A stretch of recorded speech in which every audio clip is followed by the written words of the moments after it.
ภาพเหยื่อทะลุหมดเลย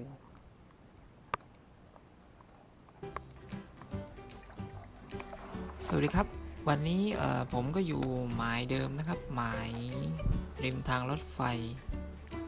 ลองดูครับวันนี้เราใช้เหยื่อตกโตจัมครับลองใช้ตกโตจัมหมายนี้คนตีเยอะฮะคนตีเยอะก็เลยปลามันก็เขาเรียกว่าอะไรเขาเรียกว่าระแวงครับก็เลยต้องใช้เหยื่อที่มีแอคชั่นที่เบานิดนึงก็ลองดูครับลองใช้ตกโตจัมนะฮะเดี๋ยวลองดู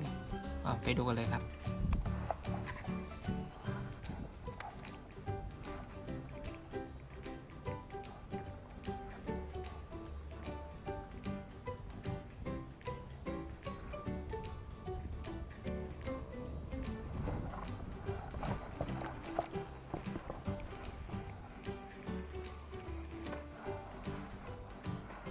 โอ้โหตัวเล็กกับตัวเล็ก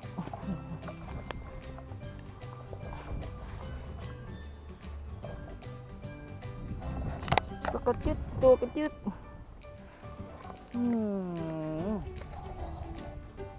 นี่ครับโอ้ยวิดลอยเลยทีเดียวเชียวเอาปล่อยค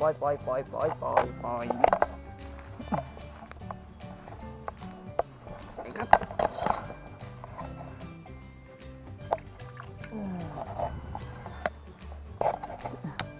วัดลอย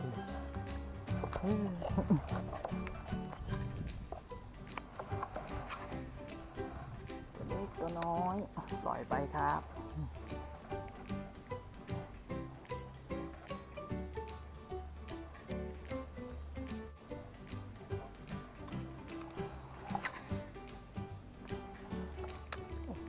จมใบบัว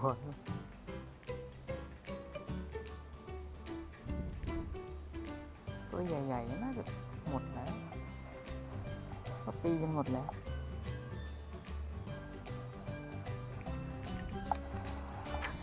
อู้ลมโอเคได้อยู่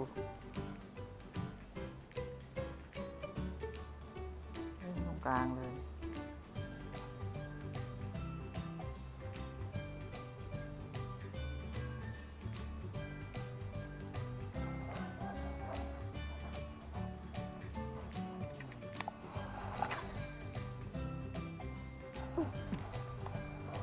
ครับลากมา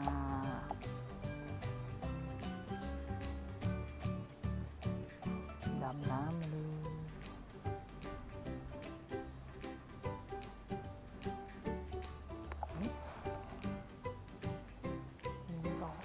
โอ้ย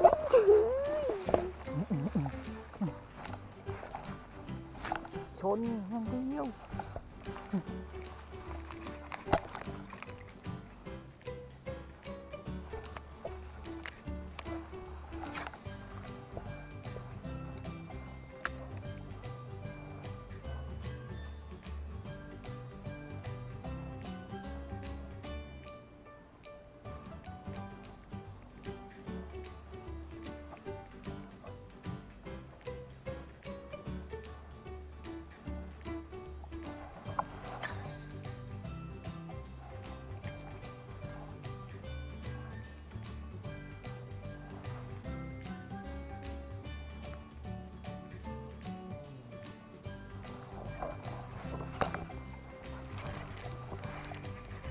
อยู่ครับอยู่แล้ว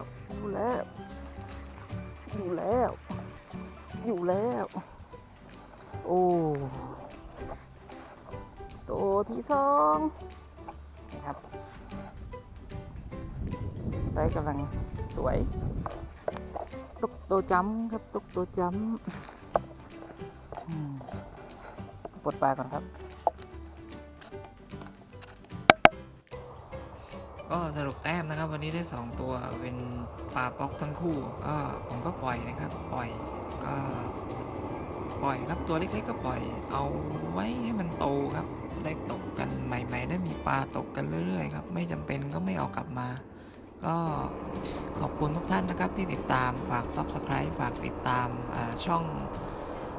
ชายเรือฟิชชิ่งด้วยนะครับขอบคุณมากครับขอลาไปก่อนครับสวัสดีครับเจอกันใหม่คลิปหน้าครับผมสวัสดีครับ